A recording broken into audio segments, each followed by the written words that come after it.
দীর্ঘদিনের অব্যবস্থাপনা ও কর্তৃপক্ষের গাফিলতিতে অস্তিত্ব সংকটে দেশের অন্যতম বৃহৎ চিনিকল জয়পুরহাট সুগার মিল, যেখানে অযত্নে নষ্ট হচ্ছে কোটি টাকার যন্ত্রপাতি। এতে সক্ষমতার অর্ধেকও উৎপাদন করতে পারছে না প্রতিষ্ঠানটি। এমন অবস্থায় মিলটিকে বেসরকারি খাতে নেয়ার উদ্যোগ নেওয়া হলে আন্দোলনে নামেন শ্রমিকরা। দাবি করেন, সঠিকভাবে পরিচালনা করলেই ঘুরে দাঁড়াবে একসময়ের বিখ্যাত এই চিনিকল। মোয়াজ্জেম হোসেনের তথ্যচিত্রে প্রতিবেদন।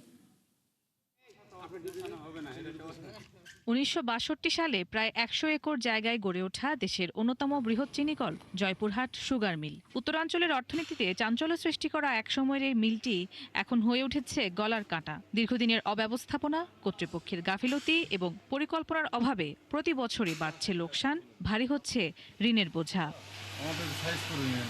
55,072 মেট্রিক টন উৎপাদন সক্ষমতার সুগার মিলটিতে বছরে উৎপাদন হয় 20,000 টন চিনি, যেখানে কাজ করেন নিয়মিত অনিয়মিত মিলে প্রায় 1,000 কর্মকর্তা কর্মচারী, যাদের বেতন বাবদ বছরে খরচ হয় 27 কোটি টাকা। তথ্য বলছে, গেল 5 বছরে 100 কোটি টাকা আয়ের বিপরীতে ব্যয় 320 কোটি। ফলে প্রতি বছর গুনতে হয় বিপুল পরিমাণ লোকসান।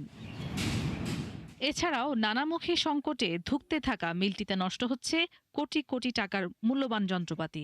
এতে কমছে উৎপাদন সক্ষমতা। ফলে শ্রমিক কর্মচারীদের বেতন ঘিরে তৈরি হয়েছে অনিশ্চয়তা। সরকারের পরিকল্পনা অনুযায়ী যদি নজরদারি করে, আমার মনে হয় এই প্রতিষ্ঠানগুলো লাভজনক অবস্থানে যাবে। এমন অবস্থায় মিলটি বেসরকারি খাতে হস্তান্তরের উদ্যোগ নিলে আন্দোলনে নামেন কর্মরত শ্রমিকরা। আমাদের যে সম্পদ আছে, আমাদের যে জায়গাগুলো আছে, এগুলা সুষ্ঠু ব্যবহার করলে এখান থেকে যে টাকা আসবে, এই টাকা দিয়ে আমার শ্রমিক বাঁচবে, আখ চাষি বাঁচবে, আমরাও বাঁচবো। সঠিক ব্যবস্থাপনার অভাব, নিয়ন্ত্রণের অভাব, আধুনিক প্রযুক্তির অভাব এবং কৃষক বান্ধব পরিবেশ তৈরির অভাব। কর্তৃপক্ষ বলছে, উৎপাদন বৃদ্ধি ও প্রশাসনিক শৃঙ্খল ফেরাতে এরই মধ্যে নেওয়া হয়েছে নানা উদ্যোগ, যা বাস্তবায়ন হলে আবারও ঘুরে দাঁড়াবে মিলটি। আখ চাষ বৃদ্ধি, অল্পে তো সরকার আখের মূল্য বৃদ্ধি করেছে। এখন আখ চাষিরা এগিয়ে আসলে এবং আমাদের সম্প্রসারণ থেকে যে কার্যক্রমগুলি, এগুলো আমরা চালিয়ে যাচ্ছি। স্থানীয়রা বলছেন, বাস্তবসম্মত সংস্কার না হলে হারিয়ে যেতে পারে উত্তরাঞ্চলের এই ঐতিহ্যবাহী শিল্প প্রতিষ্ঠান। নুজহাত রাহনুমা, ৭১।